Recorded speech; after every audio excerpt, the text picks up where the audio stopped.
मित्रों, आज के वीडियो में आप सभी का बहुत स्वागत है। कल हम लोगों ने डिस्कस किया था कि मार्केट बुलिश है, लेकिन कहीं ना कहीं प्रॉफिट बुकिंग आ सकती है और पुट पोजीशंस काफ़ी सारी ओपन हैं क्योंकि एफ आई आईज़ की। इसलिए हमको एक डिप के लिए भी तैयार रहना होगा। और जैसा कि हमने देखा, आज वही हुआ। मार्केट ने गैप डाउन ओपनिंग ली, लेकिन उसके बाद एक काफ़ी बढ़िया एक बुल रन दिया और उसके बाद प्रॉफिट बुकिंग आई और अगेन फिर मार्केट नीचे जाकर क्लोज हुआ। चलिए आज का डाटा देखते हैं। कैश मार्केट में देखिए, काफ़ी ज़्यादा नेट बेसिस पर सेलिंग करके गए हैं एफआईआई। देखिए, मार्केट अगेन वही एक रेंज में ट्रेड कर रहा है। जैसे ही ऊपर जाने की गुंजाइश हुई, तुरंत उसने नीचे की तरफ आना शुरू कर दिया। एफआईआईज ये माल बेचकर मार्केट को कहीं ना कहीं नीचे रखने के मूड में है। तो ये क्योंकि अचानक से बड़ा डेटा फिर से आ गया है, ये इसकी वजह से हमारा अगेन जो बुलिश व्यू था वो अभी थम गया है। ये पिछले कुछ दिनों से भी हम देख रहे थे कि हमारा बुलिश व्यू जरूर था, लेकिन अनसर्टेनिटी बनी हुई थी। और यहाँ पर अगेन थोड़ा सा बेरिश हो गए हैं यहाँ पर F I eyes. D I eyes ने अपनी पोजीशन एक डिसेंट मेंटेन करके रखी है नेट बेसिस पर। बट ओवरऑल अगर आप देखें एफ आई और डी आई आईज की नेट बाइंग सेलिंग, तो ओवरऑल में एफ आई की बाइंग बहुत ज़्यादा है। डी आई ने उसको पूरा एब्जॉर्ब नहीं किया है। बेसिकली एफ आई अपना माल क्लाइंट्स को चिपका के गए हैं, रिटेलर क्लाइंट्स को। तो बेसिकली मार्केट अभी एकदम से ऊपर जाता हुआ तो नहीं दिख रहा। चलिए आगे बढ़ते हैं। Advances declines 46%। Okay, sectoral analysis में देखिए, जैसे कल फाइनेंशियल सब हरे हरे हो गए थे, आज सब लाल लाल हो गए। जब ये ऑल्टरनेटिंग सेक्टर्स होते हैं तब हमको बड़ा क्लियर समझ में आता है कि मार्केट किसी भी पर्टिकुलर डायरेक्शन में जाने के मूड में नहीं है। किसी एक दिन एक सेक्टर चलेगा, किसी दूसरे दिन दूसरा सेक्टर चलेगा और मार्केट को रेंज में रख के दोनों तरफ प्रॉफिट कमाया जाएगा। चलिए डेरिवेटिव्स डाटा को देखते हैं। देखिए, यहाँ पर हमको एक बहुत क्लियर अनसर्टेनिटी मिल रही है। फ्यूचर्स में ऑलमोस्ट नो ट्रेड एफ के द्वारा। जो इंडेक्स कॉल में जितनी पोजीशन उन्होंने काटी है और उतनी ही पुट में राइटिंग भी करी है उन्होंने। तो ये देखिए, ये कहीं से भी हमको कोई क्लियर इंडिकेशन नहीं मिल रहा है यहाँ पर। इसी तरह से अगर हम प्रोज की पोजीशन देखें, तो प्रोज ने इंडेक्स फ्यूचर्स में बाइंग करी है, लेकिन कॉल राइटिंग कर गए हैं और पुट राइटिंग भी करी है। ये देखिए, बड़ा मिक्स डाटा आज का हमको मिल रहा है। क्लाइंट्स का तो देखिए कोई भरोसा नहीं है, जिधर मार्केट जाता है उसके उलट चल देते हैं। मार्केट नीचे जाता हुआ देखा, हम उन्होंने कॉल भर लिया आज। ओके, तो देखिए यहाँ आज के चेंज को देख के हम कुछ भी कहना मुश्किल होगा। नेट पोजीशन की बात करें तो फ्यूचर्स में पोजीशन बनी हुई है एफ की और प्रोज की। डी आई कॉन्स्टेंट हैं शॉर्ट में, क्लाइंट्स जो हैं थोड़ा सा शॉर्ट में गए हैं। अच्छा, प्रोज ने ओवरऑल में यहाँ पर फ्यूचर्स में बाइंग करी है, राइट। ठीक है, चलिए फ्यूचर्स में अगर हम देखें तो पोजीशन बुलिश बनी हुई है। ओके, इसका ये मतलब हुआ कि मार्केट अगर मान लीजिए गिरता भी है तो बहुत ज़्यादा नीचे गिरने की संभावना नहीं है। बहुत ज़्यादा एक नीचे डिप अगर आ जाए मार्केट में, उसके बाद हम रिवर्सल के लिए ट्रेड ले सकते हैं, ऑब्वियसली टेक्निकल्स देखने के बाद। बट मैं दोबारा आपको इस पे ध्यान दिलाना चाहूँगा। ये देखिए, ये डाटा स्पेशली ये एफ और प्रोस का आप देखिए डाटा, इन दोनों को देखकर हमको दिख रहा है मार्केट में एक बुलिश पोजीशन इन लोगों की बनी हुई है। इसलिए मार्केट बहुत ज़्यादा नीचे गिरता हुआ नहीं दिख रहा। हाँ, शॉर्ट टर्म में थोड़ा बहुत गिरना स्वाभाविक है। ओके, चलिए आगे बढ़ते हैं। इंडेक्स कॉल में हम देखेंगे कि एफ ने अपनी कॉल की पोजीशन कम की है और प्रोज ने भी कॉल में नेट में राइटिंग करी हुई है।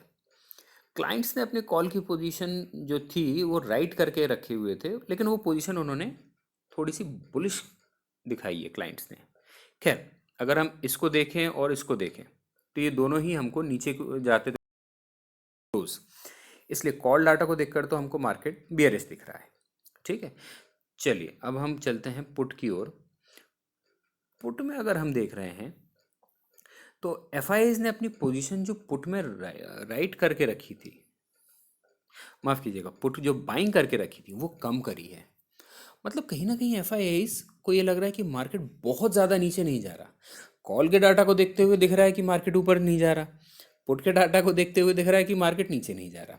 तो बेसिकली ऐसा लग रहा है कि मार्केट ठंडा रहने वाला है एटलीस्ट कल के दिन। आगे देखें अगर हम, तो प्रोज की पोजीशन बहुत ही नॉमिनल है यहाँ पर, बट ओवरऑल में उन्होंने अपने शॉर्ट्स जो हैं वो कम ही किए हैं। ओके, और क्लाइंट्स की पोजीशन में भी थोड़ा सा बियरिशनेस यहाँ पर दिख रहा है। तो माफ़ कीजिएगा, पुट का डाटा ये देखते हुए हमको ये समझ में आ रहा है कि ये सब जो कॉल में उन्होंने पोजीशन ली है उसकी एग्जैक्ट ऑपोजिट पोजीशंस पुट में ली हैं, इसलिए अनसर्टेनिटी बनी हुई है। कोई भी चीज़ कहना सिंपल नहीं है। अच्छा, ये तो देखिए बड़ा कंफ्यूजिंग डाटा निकल के आ रहा है आज का। इंटरनेशनल मार्केट्स को हम देखते हैं, तो एशियन मार्केट्स में ओके, आप देखिए हांगकांग और शंघाई ये दोनों ही काफ़ी ज़्यादा बेरिश गए हैं। यूरोपियन मार्केट्स पे भी इसका असर पड़ा है और फुट्सी और डैक्स दोनों ही नेगेटिव में गए हैं। हालांकि लंदन ऑलमोस्ट फ्लैट ही रहा है। अच्छा, अमेरिकन मार्केट्स में आप देखें तो अगेन जो हमको डाटा देखने को मिल रहा है तो ऑलमोस्ट फ्लैट है, मतलब बुलिश नहीं है तो बियरिश भी नहीं है। ओके, क्योंकि ये जो हमको नेगेटिव यहाँ से आप देखिए, यहाँ से हमको एक नेगेटिव एक ट्रेंड देखने को, नेगेटिव पोजीशंस जो एशियन मार्केट में हमको बनती दिख रही थी वो यूरोपियन मार्केट्स में आते आते उतनी ज़्यादा नेगेटिव इम्पैक्ट नहीं कर पाई। और वहीं हम देखें अमेरिकन मार्केट्स में जाते जाते उनकी पोजीशन नेगेटिविटी जो है वो और कम हो गई। राइट, इसकी वजह से हम ये कंफर्म नहीं कह सकते कि कल एशियन मार्केट्स अगेन इतने ज़्यादा नेगेटिव होंगे या नहीं होंगे। हो सकता है इनके जो एशियन मार्केट्स के इंटरनल प्रॉब्लम्स हैं उसकी वजह से हो सकता है अगेन एक बड़ा फॉल आए, बट अभी कुछ कहा नहीं जा सकता। ये हम मॉर्निंग सेशन में प्री मार्केट रिपोर्ट के टाइम पर डिस्कस कर सकते हैं। एनीवेज, चलिए समराइज करते हैं और देखते हैं डाटा को हम यूज़ कैसे करें। भाई देखिए, इंडेक्स ट्रेडर्स मार्केट तो टोटली अनसर्टेन है। हमको कैश मार्केट में ज़रूर बियरिश सिग्नल मिल रहे हैं और उसके ऑपोजिट फ्यूचर्स मार्केट में हमको पॉजिटिव सिग्नल मिल रहे हैं। कॉल डाटा को देख के हमको बियरिश सिग्नल मिल रहे हैं, लेकिन पुट डाटा को देख के हमको बुलिश सिग्नल मिल रहे हैं। तो ओवरऑल में बड़ा ही मिक्स डाटा है, तो इसलिए आज के दिन कोई भी व्यू हमारा नहीं रहेगा। अगर आपको कल ट्रेड करना है तो ट्रेंड के साथ ट्रेड कीजिए और कॉन्ट्रा ट्रेड्स को अवॉइड कीजिए। हाँ, लेकिन अगर कोई बड़ा गैप अप या गैप डाउन होता है, इन आइदर केस, उस केस में आप कॉन्ट्रा ट्रेड ले सकते हैं। अदरवाइज फ्लैट या minor gap up gap down के मोड में आप केवल ओपनिंग ब्रेकआउट, रेंज ब्रेकआउट को अगर आप कंसिडर करें तो ओआरबी को जैसे ही आपका ब्रेकआउट मिलता है उसके बाद आप उसी डायरेक्शन में, ट्रेंड के डायरेक्शन में ही ट्रेड कर सकते हैं। स्टॉक ट्रेडर्स के लिए ये समय पोर्टफोलियो को एवेल्यूएट करने का है। पिछले कई दिनों से हमारी बाइंग बनी हुई थी स्टॉक्स में, इंडिविजुअल स्टॉक्स में बाइंग बनी हुई थी। अभी भी कुछ अच्छे स्टॉक्स हैं नो डाउट जिनमें आप बाइंग कर सकते हैं, बट सजेशन यही होगा कि ये टाइम नई बाइंग करने की जगह पोर्टफोलियो को एवेल्यूएट करने का है। अगर आपके कुछ अच्छे प्रॉफिट्स आपको दिख रहे हैं या इवन लॉसेस अगर आपको दिख रहे हैं, दोनों को ही बुक करके आप निकल सकते हैं। स्टॉप लॉस को हमेशा रिस्पेक्ट कीजिए स्टॉक्स के अंदर, क्योंकि कई बार क्या होता है आधा आधा 1-1% का मूव डेली आता है। आप हफ्ते भर बाद देखेंगे पता चला आपका स्टॉक 10% नीचे चला गया। तो स्टॉप लॉस जो है वो उसको बड़ा स्ट्रिक्ट रखिए। ओके, चलिए दोस्तों, इसी के साथ आज का वीडियो ख़त्म करते हैं। डिस्क्लेमर देना चाहूँगा, प्लीज़ नोट कीजिए हम यहाँ पर जो भी व्यूज़ डिस्कस करते हैं वो केवल एजुकेशनल पर्पज़ के लिए हैं। कोई भी ट्रेडिंग या इन्वेस्टमेंट डिसीजन लेने के पहले अपने फाइनेंशियल एडवाइज़र से ज़रूर डिस्कस करिए। और आप दोस्तों हमारे टेलीग्राम चैनल से भी ज़रूर जुड़ें।